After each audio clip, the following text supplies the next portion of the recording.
Това видео не е за осъждане или подигравка, че да за поучение, чоки и размисъл според Святото Писание. Нака да разгледаме въпросът на господин Методи. Задали сте въпрос ти докше и въпросът вие. Вие, който почитате Исус като Бог, покажете един единствен библейски стих, ясен и директен, без тълкувание и без изопачаване, в който с прост и недвусмислено език да е написано Исус е Бог. Иска библейски стих, ясен, директен, без да тълкуваме, да е написано Исус е Бог. В свещеното писание има много препратки, че Исус е Бог, но човек трябва да знае добре свещеното писание. Един човек е казал Йоан 8:58, където Исус казва: преди да се роди Авраам, аз съм.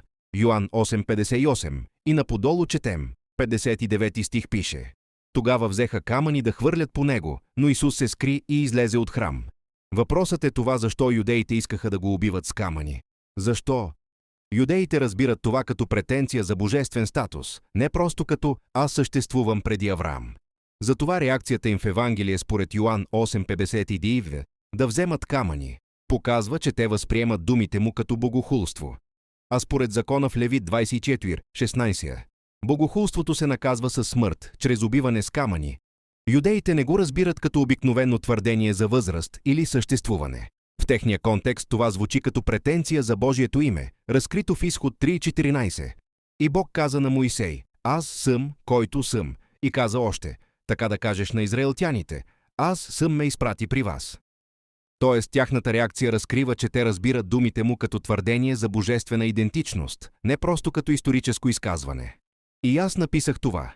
Книгата на пророк Исаия, 43:10-11 диет. Вие сте ми свидетели, казва Господ, и моят слуга, когото избрах, за да познаете и да ми вярвате, и да разберете, че аз съм Той. Преди мене не е имало Бог, и след мене няма да има. И Нинсет, аз съм Господ, и освен мене няма Спасител. И написах, отговорили ми, за да ти отговарям, и той потвърждава с Исаия, 43:10-12. 43:10, 11 и 10. Вие сте ми свидетели, казва Господ, и моят слуга, когото избрах, за да познаете и да ми вярвате, и да разберете, че аз съм Той. Преди мене не е имало Бог, и след мене няма да има. 11. Аз съм Господ, и освен мене няма Спасител.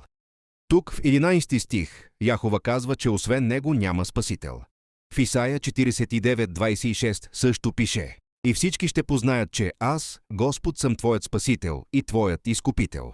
Това го пише в Тората, че освен Бог няма Спасител. Има много препратки в Стария завет, където Бог казва, че освен него няма друг Спасител.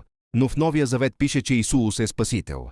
Евангелие от Лука 2:11. Защото днес ви се роди в Давидовия град Спасител, който е Христос Господ. Йоан 4:42. Знаем, че този наистина е Спасителят на света, Христос. И няма в никого други го спасение, защото няма под небето друго име дадено между човеците, чрез което трябва да се спасим. Деление на Апостоли 4:12. Исаия 45:21, 20. Няма друг Бог освен мене, праведен Бог и Спасител. Няма освен мене. Обърнете се към мене и се спасете, защото аз съм Бог и няма друг. Бог казва, че няма друг Спасител, но в Новия завет пише, че Исус Христос е Спасител. Нима Бог дава славата си на друг? Не, защото Той е казал, че няма да дава славата си на друг. И пише, че е ревнив Бог, Изход 25. Защото аз, Господ твоят Бог, съм ревнив Бог. Виждам, че е написан друг цитат от Исаия 44:6, което гласи: така казва Господ, царят на Израел и неговият Изкупител, Господ на силите. Аз съм първият и аз съм последният. И освен мене няма Бог. А за сега ще се придържаме за Изкупителя. В много места в Тората пише, че сам Яхова е Изкупител в Тората, но в Новия завет пише следното. Римляни 3:24. И се оправдават даром чрез Неговата благодат, чрез изкуплението в Христос Исус. Сега въпросът е това: нима ние имаме двама Спасителя и двама Изкупителя, съвсем не имаме един Спасител и един Изкупител. В Тората Бог е Спасителя в Новия завет, Исус е Спасителя в Стария завет, Бог е Изкупителя, но в Новия завет Исус е Изкупителя. Но не са двама богове, а е един и същ Бог. Пиши ли го? Да пише го.